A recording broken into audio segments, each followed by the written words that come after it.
Tapioca de cuscuz. Você vai precisar de 7 colheres de flocão de milho, meio copo de água.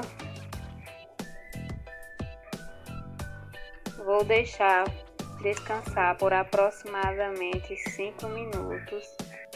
Vou acrescentar 6 colheres de goma pronta,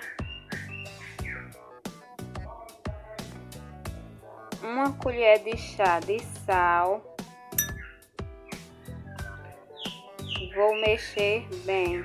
Adicionei a massa na frigideira e o procedimento é balançar sempre um pouquinho a frigideira. Já virei a tapioca, já assou de um lado. Minha tapioca ficou pronta, recheei com requeijão. O recheio é de sua preferência.